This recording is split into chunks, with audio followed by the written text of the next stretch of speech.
तो जो भी पड़ा होता है उसको मुंह में डाल देता। तो इसी तरह से बिना सोचे विचारे हर चीज को मुंह में डाल लेते हैं। तो ये समझदारी की निशानी है या ना समझी।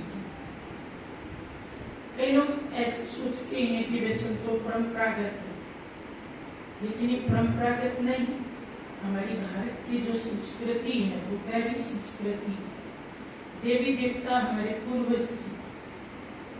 तो मंदिरों में हम जिन देवी देवताओं को देखते हैं, श्री लक्ष्मी, श्री नारायण, श्री सीता जी, श्री राम, हनुमान जी, गणेश जी, नारायण जी, जिन भी देवताओं को देखते हैं तो उनके चेहरे के ऊपर कितनी ग्लो है, कितना तेज, और चेहरे के चारों ओर लाइट भी दिखाते। तो अगर वो नशा करते तो क्या चेहरे के चारों ओर तेज आता? फिर हम दिखाते हैं कि वो तो कभी बीमार भी नहीं पड़ते थे। कभी लक्ष्मी का डॉक्टर, नारायण का डॉक्टर हमने सुना ही नहीं। वो बूढ़े भी नहीं उठते थे, उनकी आंखों पे चश्मा नहीं, बाल सफेद नहीं, कमर झुकी हुई नहीं, घुटनों में दर्द नहीं। तो ये क्यों था? क्योंकि वो जो खाते थे वो हेल्थ के अनुकूल था। अगर वो अखाते खाते तो जरूर शरीर बिगड़ता। आयु 150 साल और इच्छा से मृत्यु, लंबी आयु, निरोगी काया। इसका मतलब देवी देवताओं के समय में शरीर को नुकसान पहुंचाने वाली किसी चीज का प्रचलन नहीं था। वो इंद्रिय जीव थे और इसलिए व्यसन परंपरागत नहीं है। सतयुग और त्रेता, इन दो युगों में देवी देवता हर प्रकार की बुराई से मुक्त। रामायण में वर्णन आता है कि जो लंका नगरी के राक्षस थे वो सुरा में डूबे रहते थे। सुरा माने शराब। देखिए लंका तो उजड़ गई, विनष्ट हो गए राक्षस। और रामायण का जो वर्णन है वो आधुनिक समय का पौराणिक वर्णन है। रामायण में आता है कि ऊंची ऊंची अटारियां थी, 10 बज गए, सूर्य की किरणें खिड़की में से अंदर आ रही हैं, तब तक भी राक्षस राक्षसियां औंधे में पड़ी हैं, शराब के प्याले टूटे पड़े हैं, हड्डियां पड़ी। तो ये आधुनिक समाज का ही दृश्य है जो रामायण में दिखाया गया है। तो लंका विनष्ट हो गई, शराब और विष्णु ने लंका को डुबो दिया। थोड़ा और आगे बढ़िए, भारत के अंतिम हिंदू राजा जो लगभग 1100 साल पहले हुए, इतिहास में आप पढ़ेंगे, राजा हर्षवर्धन। राजा हर्षवर्धन के समय में चीनी यात्री ह्वेन-सांग भारत में आए थे और उन्होंने अपनी किताब इंडिका में लिखा है कि भारत में कहीं भी शराब और मांस का प्रचलन नहीं था। लोग घरों को ताले नहीं लगाते थे, दरवाजों पे रेशमी पर्दे लटकते थे। राजा इतना दानी था कि साल भर का जो खजाने में इकट्ठा होता था, साल में एक विशेष दिन आता था और सब प्रजा में बांट देता था। इक्का दुक्का लोग जो विष्णु का प्रयोग करते थे उस शहर से बाहर रहते थे और वो सभ्य समाज से कटे हुए रहते थे, अर्थात उन लोगों को सभ्य समाज का हिस्सा नहीं माना जाता था। थोड़ा हम और आगे बढ़े, भारत में आक्रमण हुए, विदेशी संस्कृति आई, मुगल आए। मुगल आए तो वो शराब का सेवन करते थे और कहते हैं जैसा राजा वैसी प्रजा। प्रजा में चोरी छिपे शराब पीने का प्रचलन मुगलों के काल में हो गया था, पर बहुत अधिक नहीं। हमारे देश के बहुत अच्छे लेखक हुए श्री रामधारी दिनकर जी, उन्होंने एक बुक लिखी है संस्कृति के 4 अध्याय। उसमें उन्होंने बताया है कि जब अंग्रेजों ने आबकारी विभाग शुरू किए तब इस देश में शराब का प्रचलन हुआ और जो भारत के लड़के युवा अंग्रेजी पढ़ने लगे वो भी शराब का सेवन करने लगे। तो ये जो कॉमन रूप में प्रचलित हुई, अंग्रेजों ने इसका बहुत प्रचलन किया। कई बड़े बूढ़ों से मैंने अनुभव सुना है कि पहले वो शराब फ्री पिलाते थे, और जब आदत पड़ जाती थी तो व्यक्ति उसके बिना रह नहीं पाता था। और इस प्रकार जो आबकारी विभाग था उसमें शराब के ऊपर इन्होंने टैक्स लगा करके और बहुत पैसा शराब के थ्रू कमाए अंग्रेजों। और वर्तमान सरकार भी कुछ उसी नीति पे चल रही। महात्मा गांधी ने कहा था, अगर इस देश का मुझे एक दिन डिक्टेटर बना दिया जाए तो मैं सबसे पहले शराब की सभी दुकानों को बंद करवा दूंगा और मुआवजा भी नहीं दूंगा। लेकिन शराब की दुकानें बंद हो जाए उससे अधिक महत्वपूर्ण है कि हमारे नागरिक जागृत हो जाए। अगर नागरिक इस चीज को अंदर से समझ जाए कि ये नाश सत्यानाश है, घर का, सेहत का, परिवार का, इज्जत का, समाज का, व्यक्ति के जागने से तो सारी समस्याएं मिट जाती। पहले समाज नारी प्रधान था। जब हमारे घरों में कोई मेहमान आता था तो महिलाएं थाली में केसर, चंदन, मिश्री, इलायची, फूल ये सब सजा करके मेहमान का स्वागत करती थी। धीरे धीरे क्या हुआ कि नारी पर्दे के पीछे चली गई, समाज पुरुष प्रधान बन गए और आजकल पुरुष लोग स्वागत करते मेहमानों का तो किससे करते? ले भाई हुक्का पी ले, गड़गड़ा पी ले, बीड़ी पी ले, शराब पी ले, ऐसे ही करते। कई बार तो कई लड़कियां पियर में जाने से कतराती। एक लड़की ने मुझे कहा कि मैं नहीं जाना चाहती क्योंकि मेरा पति मेरे साथ जाएगा, वो पीता नहीं, मेरा भाई पीता है। तो जाते ही वो मेरे पति को सबसे पहले बोतल थमाई, उसके पास स्वागत के लिए और कोई चीज ही नहीं, इसलिए मैं पीहर नहीं जाना चाहती। मेरे घर में शांति है, तो शांति चली जाए। तो स्वागत के हमने कैसे तरीके बनाए? देखो, जब हमें बहुत खुशी होती है ना तो हम क्या कहते हैं, आज तो इतनी खुशी थी, इतनी खुशी थी, शराब खुशी में पी। और जब हमें बहुत गम होता है तब भी हम कहते हैं हम तो इतने गमगीन थे, इतने गमगीन थे कि गम मिटाने के लिए हमने शराब पी। मतलब ना तो हमें खुशी मनानी आती और ना हमें गम मिटानी आती। जब हम खुशी में शराब पीते हैं तो गम में बदल जाती है, और जब गम में शराब पीते हैं तो वो और बढ़ जाता है क्योंकि विवेक कुंठित हो जाता है और गम से निकलने के रास्ते बंद हो जाते हैं।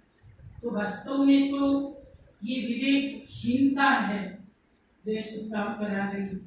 अगर दूध थोड़ा सा भी महंगा है, आजकल दूध का रुपये लगभग 60 रुपए किलो हो गया भाव। अगर वो 65 रुपए दे तो कहते हैं भाई तुम तो ठगी कर रहे हो। अरे 65 तो कहीं नहीं है, एक तो मिलावटी दूध देते हो, ऊपर से इतने ज्यादा भाव में देते हो। और मुझे नहीं लगता है कि कोई शराब खरीदने जाता होगा तो मोल भाव करता होगा।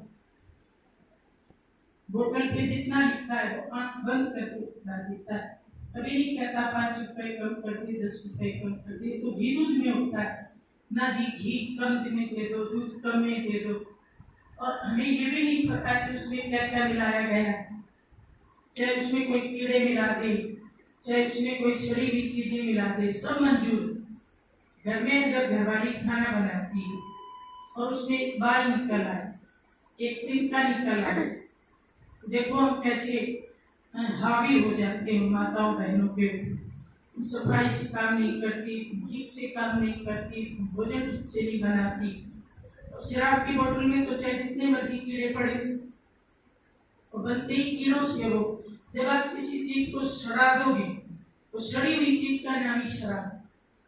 उसको ताजा खाओ तो वो फल है, सड़ा के खाओ शराब। और उसको देखो पी जाती।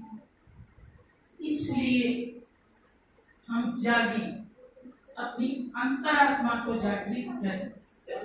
अगर वैसे हमें कोई बासी रोटी भी दे दे तो कहेंगे मेरा शत्रु, मुझे मारना चाहता है, लेकिन शराब तो है ही बस।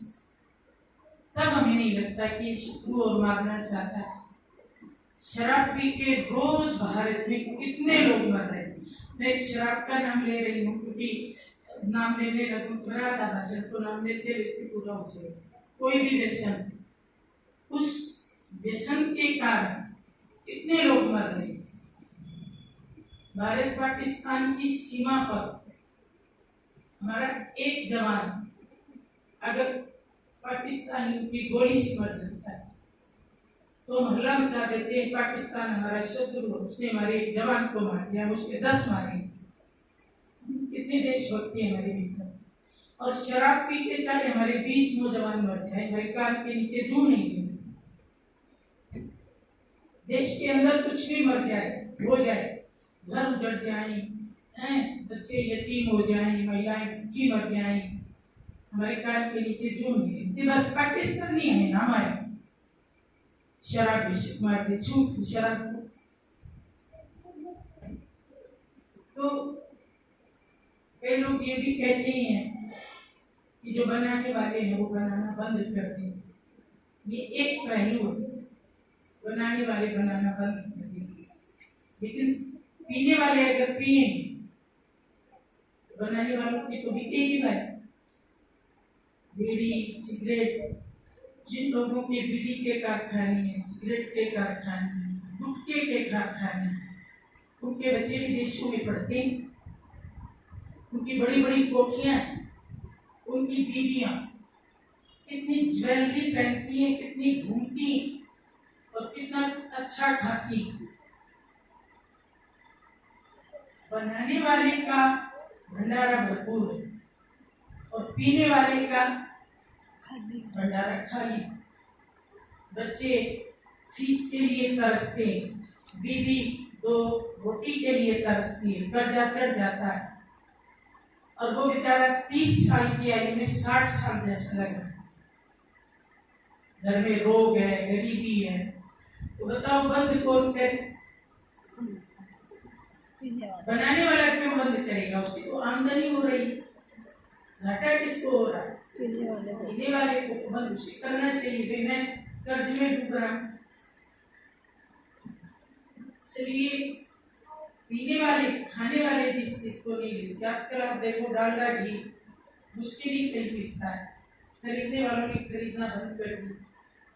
डालडा के कारखाने का क्या हो? निरमा एक प्रोडक्ट होता, सर्फ होता है, घर घर में निरमा होता था। मुझे याद है 1990 के आसपास निरमा की टूटी होती और अल्टरनेटिव निकल आए, लोगों ने खरीदना बंद कर दिया। आजकल निरमा की बाजार में नहीं होता।